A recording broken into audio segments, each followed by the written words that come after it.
Welcome everybody to the Latin Nerds Network. My name is Jose and this is my review for the highly anticipated Marvel film Doctor Strange in the Multiverse of Madness. Of course, this one here is one that I was looking forward to. I'm sure a lot of Marvel fans are as well. And they're very excited to go out there in droves to go watch it and pay a bunch of money. It's going to make a lot of money. I get it. It's Marvel. They're usually consistent. Even at the worst, it's still entertaining films here. And this one here, listen, this is one where I think, quick first thoughts, where I was entertained. It's got some really cool moments, but it has a lot of issues too.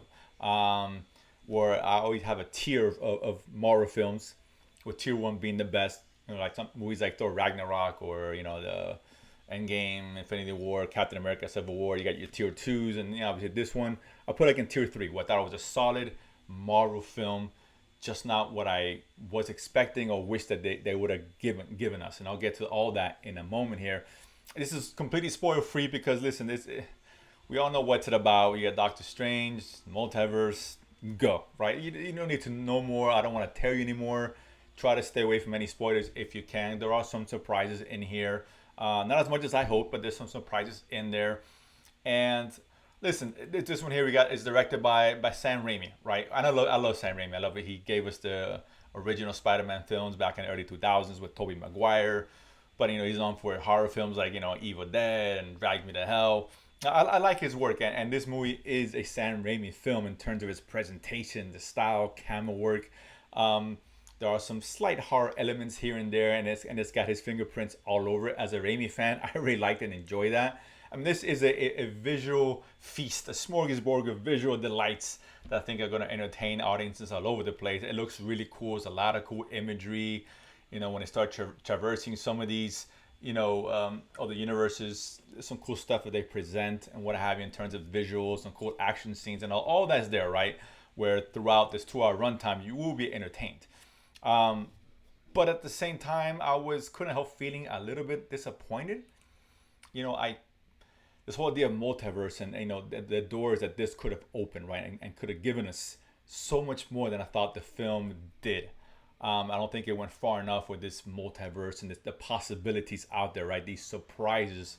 I know that the trailer has given away a couple of things. I'm not going to say, but I'll leave it at that. But, you know, the surprises weren't quite there as I thought I would have gotten out of a movie like this. It doesn't really set up something bigger in the future for the MCU in particular, not as much as I wish it did. And it goes back really to the script, where it was mediocre. It was fine. It was a little bit hokey at times, a little bit campy, and that's fine. That's kind of Raimi style with this kind of material, and that's okay. I did like Wanda, you know, who you know, well, let me just say I don't know what people don't know about that character. But for right now, I like what she gave us. She was really cool. Probably the best part about the film. But ultimately, I think there was things that just didn't quite make sense. Things that occur, or even Wanda's abilities that, like, okay, well, she can do some things sometimes, or some things she can't. Again, it's hard to talk about without really giving much spoilers away. And the script could have been so much more inventive, giving us something more imaginative as far as the ideas and presents. And at the end of the day, it feels a little bit too small, too intimate for a movie which I was hoping is really going to break through, expand on this multiverse idea, right, and really set up the MCU for the future. And I thought that's what the biggest shortcomings were. So ultimately, it's an entertaining film. It's fun. It's got some really cool visuals in there, some really cool moments, but overall the story is just lacking, right? There's no real good emotional punch. It tries, but it doesn't. Those payoffs don't really quite fit because it really throws so much at you. Things I think kind of get lost in the shuffle. And if you're gonna throw a lot of stuff out there, really throw stuff out there. And I don't think it really did that. You know, there are, again, some surprises, not as much as I hoped. So if you're expecting, you know, things popping out everywhere, you know, curb your expectations. That's not what this movie is, and I kind of wish it was. But all that being said, it's still fun.